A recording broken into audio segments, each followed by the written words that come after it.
Good afternoon. First, want to start with sending my prayers and thoughts with the University of Virginia football team, the university. I'm just praying for peace and comfort for all those involved, the families of the young men, the football team, the coaching staff. You know, specifically, I know Coach Elliott. And then obviously, or maybe not obviously, but Des Kitchens and I were colleagues for 3 years at North Carolina State. He's currently the offensive coordinator. And so just heart goes out to them in such a difficult time. I do know that, you know, both Tony and Des and that staff is made of the right stuff to be the right kind of presence in such a tough, difficult time. But, man, what a sad story.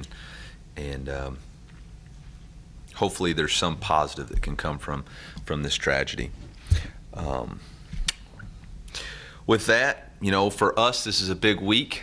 It's senior week, and it's an opportunity for us to acknowledge and show our appreciation to all the seniors for all that they have done for our program, whether they chose to be here for the last 6 months or whether they've been here for the last 5 to 6 years, and in Barrett's case, his whole life.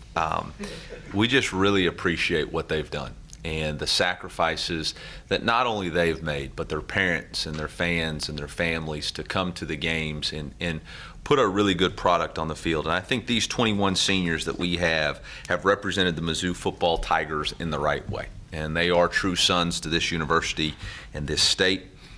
Jack Abraham, quarterback from Oxford, Mississippi, graduated from Southern Miss, transferred here to give us an opportunity to play quarterback, has done everything we've asked him to do as far as be a great teammate and a leader on this football team.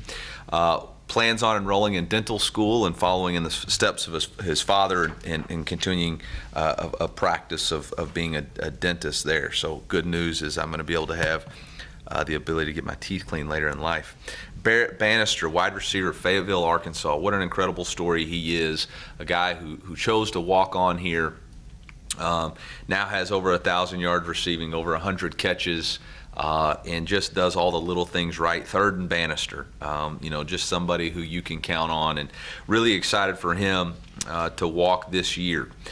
He's going to have that rare distinction of walking twice for senior day. DJ Bullard, offensive line, Fenton, Missouri, walk-on who's contributed to this football team, will graduate in the spring of 23. Kabet Chepator, tight end from Carroll Stream, Illinois, graduated undergrad in 21, master's in 22, fall of 22. The young man who walked on our football team, has not and earned a scholarship, was a walk-on tryout, similar to Boo last year, and just somebody who shows up every day and puts in a lot of work, and really proud of him. Toski Dove, wide receiver from Denton, Texas, undergrad spring of 22, master's certificate the fall of 23, made a big-time catch against Tennessee on fourth down. Obviously, I'll always remember his flea flicker versus LSU in 2020. Big catch right there that led to the first touchdown of the game and gave us a 7-point lead. Big time catch versus South Carolina in 2020 on a 9-ball to give us the first touchdown of the game too. Bobby Lawrence, offensive line, St. Joseph, Missouri, spring of 22, graduates with a master's certificate in the fall of 23. Recently engaged. I like to call Bobby the pride of St. Joe. Just really wants to be an athletic director in the future, and so really proud of Bobby Lawrence for his commitment to our team and this university and doing things the right way. It's been derailed a little bit from an injury standpoint, but shows up and continues to work.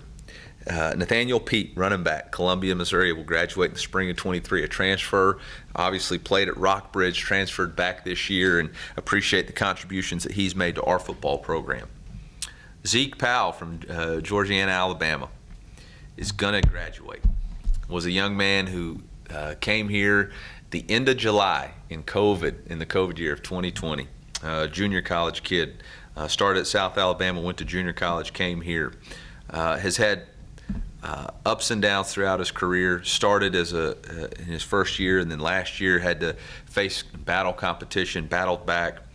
Disappointed that he didn't get to finish the year the way he wanted to because of an injury, but really proud of him for the way he's responded these last 3 weeks with getting his surgery and getting his academics in order and getting that that second part of what we talk about, chase two dreams, a life with football and a life outside of the game, and getting his degree.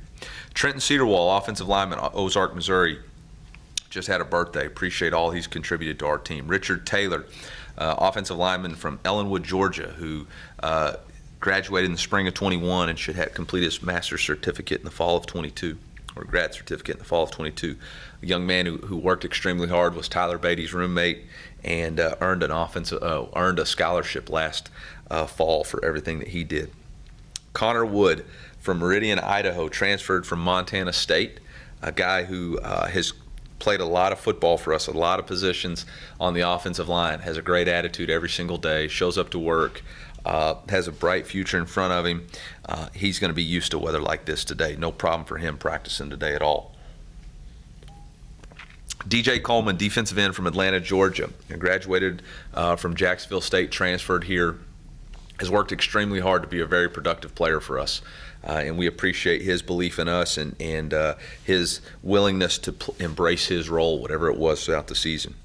Tyrone Hopper, defensive end from Roswell, Georgia, another career seventh-year guy, has graduated from UNC and works real hard for us and again, embraces his role, whether it's 10 reps a game or 20 reps a game, does whatever we ask him to do. Trajan Jeffcoat, defensive end, Columbia, South Carolina, graduates in the fall of 22. Obviously has been a big-time player for our university for a long time, and really appreciate all that he's done, battling through adversity throughout his career and walking to get his degree. Martez Manuel, safety from Columbia, Missouri, summer of 23 is when he will complete his degree.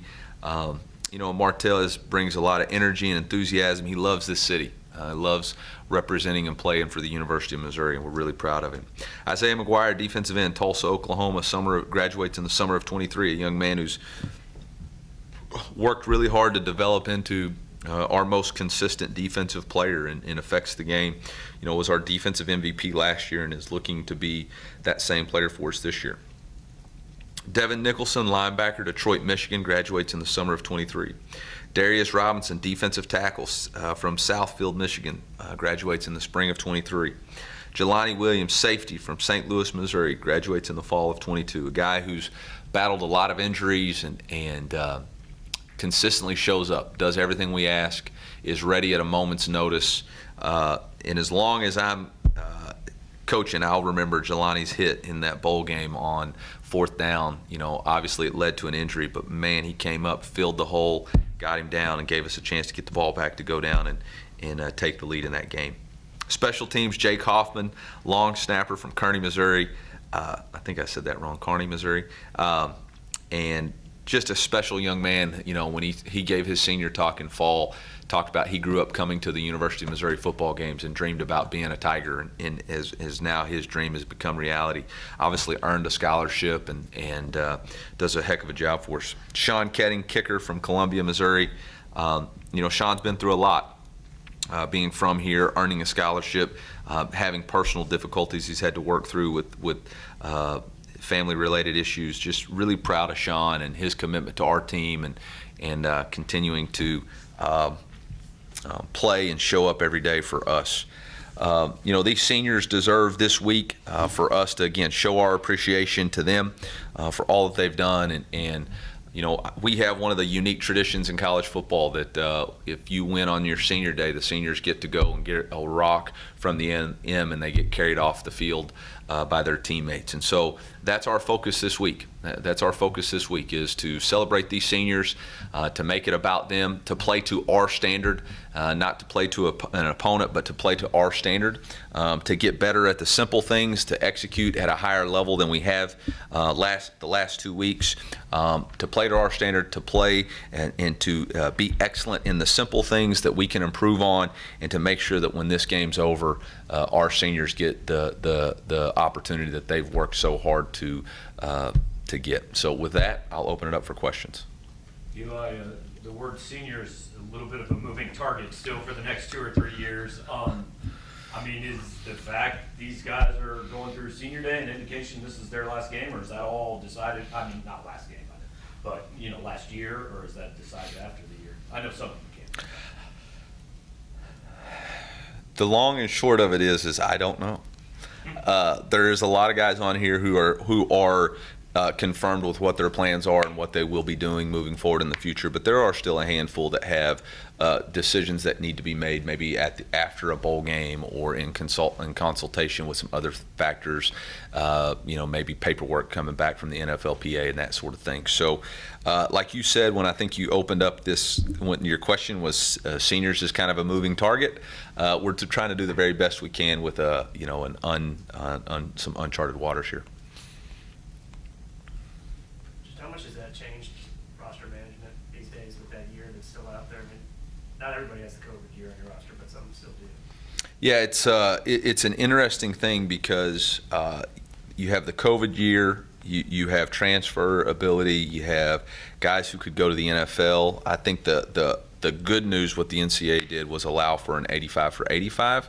But what you're a little bit what you're a little bit handicapped by is not for sure knowing how many high school players you can recruit versus what's going to be a transfer.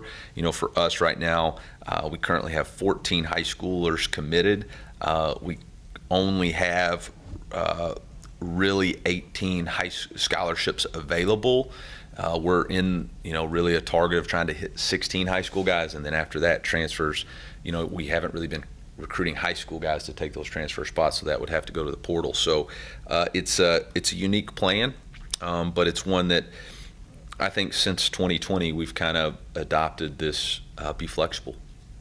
Across college football, have you seen guys, especially quarterbacks, I guess, who benefited from having that sort of extra year of eligibility to develop?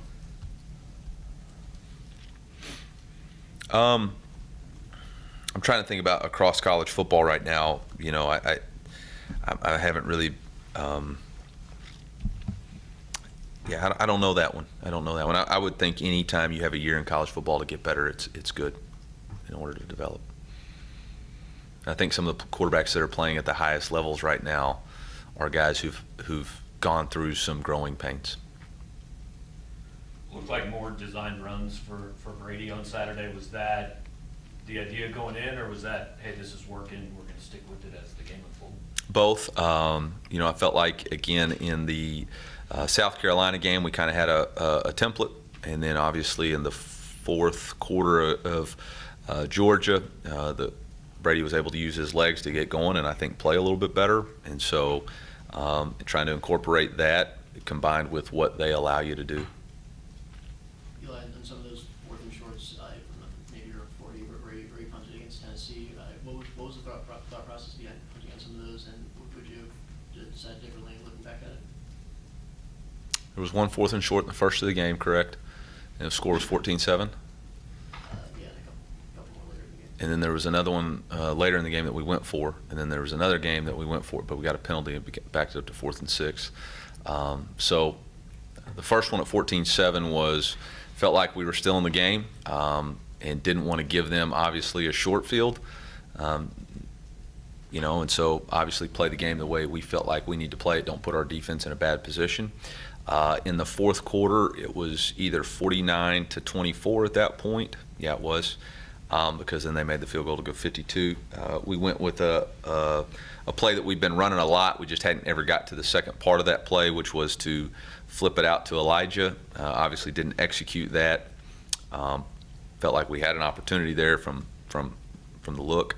And then the last one was we were going for it on 4th and 1, but when we got the penalty, I think at that point it was 59 to 21, and a 4th and 6 at midfield. I felt like it. Didn't want to do anything else to give them the ball that close, trying to preserve maybe another touchdown. Obviously that didn't work, but that was the thought process. And that's the only 3 that I can recall, but if I'm wrong on that. Your defense has not had many instances this year where they've kind of got to bounce back from getting punched. I mean, what's been your sense the last couple of days of where those guys are at after what happened on Saturday? Yeah, I think from top to bottom, whether it's offense, defense, or special teams, we all felt like we didn't play to the standard that we needed to starting, really in the third quarter. And I think that's all of us have the ability to either hide from that or face it. and we're not going to hide from it. We're going to face it, and we have an opportunity this week to play to our standard, and obviously we didn't do that. You know, those seniors on your D-line, Isaiah and Jeff Coat, Darius, like, they've been through a lot here, and last year was tough on them, I'm sure, but just Yeah.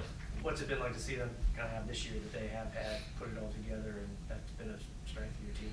Yeah, really proud of all three of those guys. Really, Darius has been such a leader since really I've been here in his commitment to his body and work ethic and development, and hasn't always been able to play. He's had injuries the previous 2 years that he's missed extended time, but this year has been able to play consistently, and I think he's played his best football the last 3 games. I mean, he had a really good game against this opponent.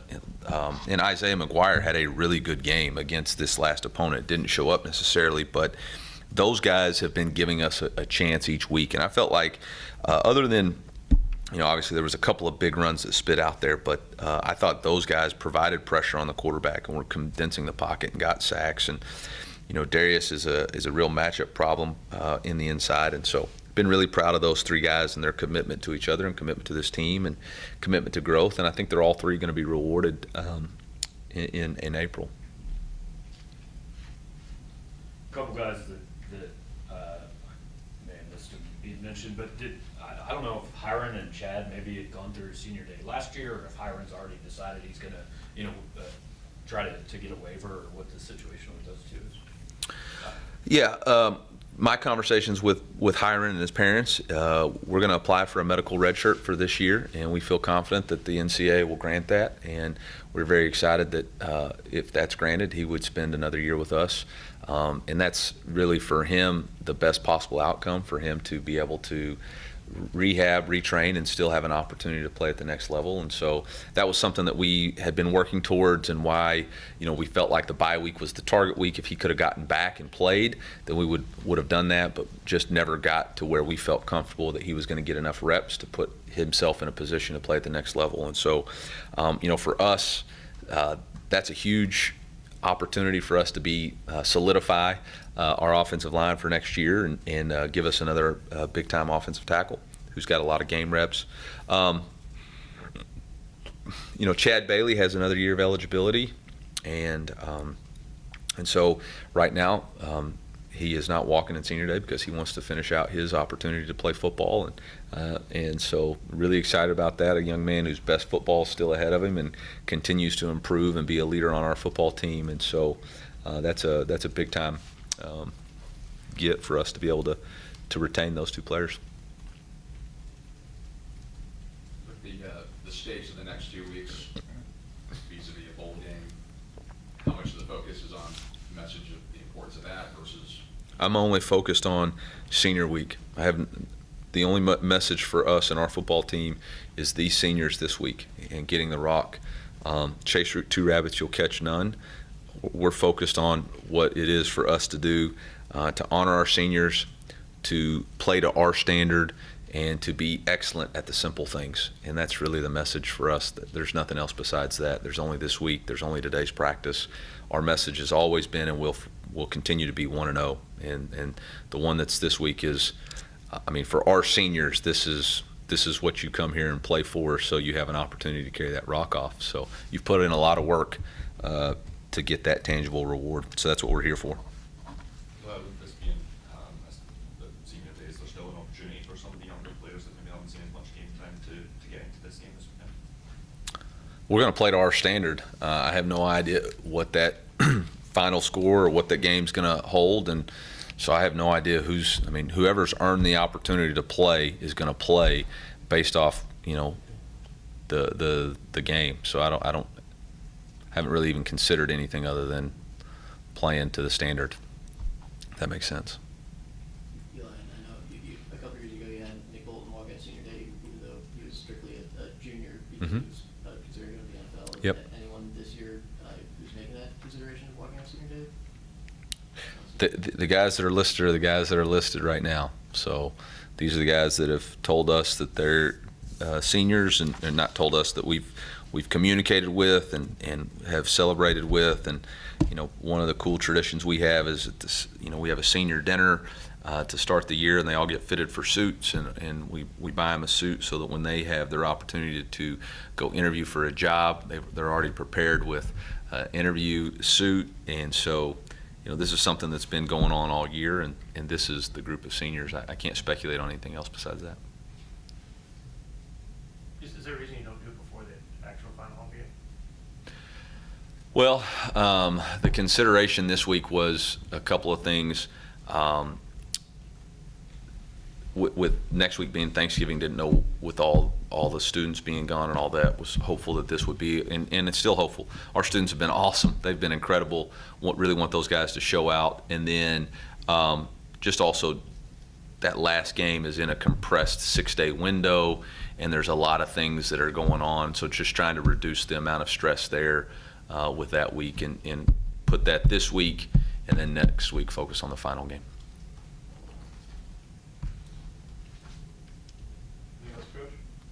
Coach, with this Mexico State team, they won 4 of their last 5. They got a pretty solid defense. Obviously, they had to play some of the level of competition themselves. Good defense. What have you seen from that defense, and what do you trying to prepare for? Yeah, I'm glad we got to these guys. Yeah, absolutely. They've won 3 of their they've won 3 in a row. Obviously, scored a lot of points. Play a very unique style of defense. They are very multiple and play a lot of pressure and coverage. They've got a lot of transfers. I think they have 5 returning starters, and the rest are transfers who've transferred in. They've got big size up front. I mean, when you look at them, Lazarus Williams and Justin Saguaro, both 6'5", 6'3", 270. So they've got size. Their nose is a 300-pounder. They've got multiple linebackers that play at a really high level. Their back end, their nickel is a transfer from Michigan, from Detroit, who was a 4-star player. On the offensive side of the ball, they've got a really good scheme. Obviously, I think both, all the head coach, the offense coordinator, defensive coordinator spent time at Pittsburgh State, so they're familiar with the area. The defensive coordinator was at SEMO last year, and so a lot of respect for what they're doing. They play really hard on special teams, and obviously have played their best football late in the year with a commanding victory over Lamar last week. So we definitely have our work cut out for us. I know our staff knows that. I think our players understand that. And again, that's why I've been preaching about we have to play to our standard. We can't just assume that this is a team that's going to come in here. I mean, they're going to want to make a name for their program and their self, and they're playing at a high enough level to do that. So we have to play to our standard, and that's the challenge for us. And again, we've got to do the simple things well. They do a lot of things on defense. They do a lot of things offensively that make it difficult for you. So we can't get caught up in chasing a lot of scheme. We've got to do what we do at a really high level. We got to block better. We got to have our hands inside. We have to have better tackling angles. We have to identify what our matchups are in man-to-man and make sure we have the right technique. We have to run our routes at the right depth. We have to get through our progressions at the quarterback position. And so all of those things are things that we've been doing since we've been here. We just got to do them really well this week in order to have an opportunity to win.